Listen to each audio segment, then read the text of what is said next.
Disney just got a warning from inside the FCC. The agency is coming for what you can say. Ana Gomez, one of 3 commissioners at the Federal Communications Commission, sent a letter Monday to Disney CEO Josh D'Amaro accusing her own agency of running a sustained, coordinated campaign of censorship and control against the company. She's the lone Democrat on the panel, outnumbered 2-1 by Republicans appointed by President Trump, and she's watching them use the full power of the federal broadcast regulator to punish Disney for what ABC puts on television. The mechanism is simple and brutal. Every TV station in America needs an FCC license to broadcast. Those licenses come up for renewal every 8 years, and the FCC can deny them.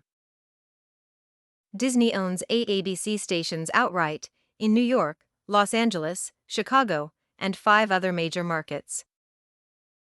In April, FCC Chairman Brendan Carr ordered Disney to file for early renewal of all 8 licenses, decades before they were due. The implication was clear: we're reviewing whether you deserve to stay on the air. Gomez called the order illegal. But it's already working. This started in December 2024, when Disney paid Trump $15 million to settle a defamation lawsuit.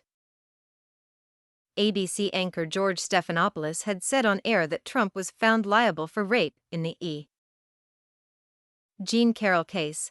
A jury had actually found him liable for sexual abuse, not rape under New York's narrow legal definition.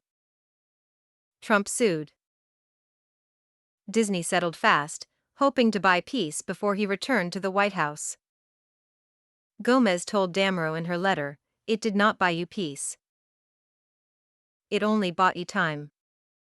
What followed was a pattern Gomez described in detail. In September 2025, Jimmy Kimmel made jokes about Trump on his ABC late-night show. Carr called for an investigation into whether Kimmel violated the equal time rule, a regulation that requires stations to offer candidates equal airtime. The rule has exceptions for news and talk shows, and it's almost never enforced against entertainment programming. Disney suspended Kimmel's show indefinitely. Days later, Carr suggested it might be worthwhile to investigate The View for the same reason. The FCC opened that investigation in February 2026. Then came an investigation into Disney's diversity and equity hiring practices. Then the early license review. The equal time rule was written in 1934 to ensure fairness in political coverage. It was designed to stop stations from giving one candidate hours of airtime and denying another.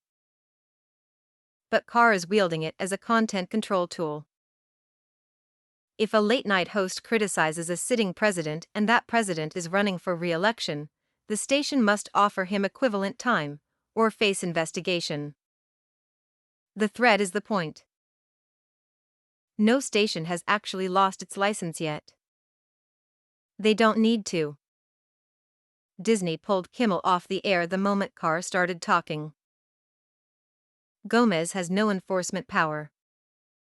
The FCC operates by majority vote, and she's outnumbered.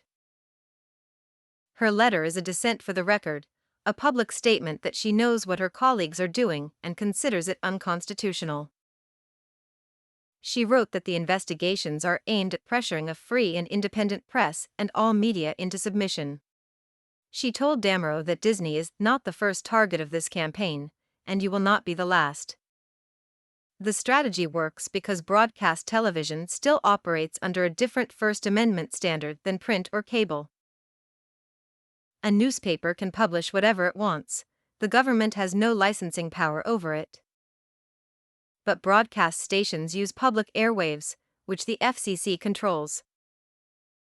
Since 1934, that's meant stations must serve the public interest to keep their licenses. Courts have upheld that standard. What public interest means is up to whoever runs the FCC. Brendan Carr ran the FCC under Trump's first term and stayed on as a commissioner under Biden. When Trump won re-election, he named Carr chairman.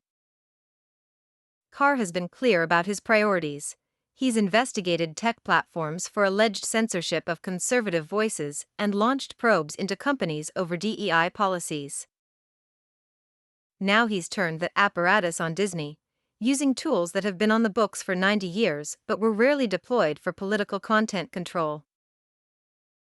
Gomez's letter is remarkable because dissenting commissioners almost never publicly accuse their own agency of violating the Constitution.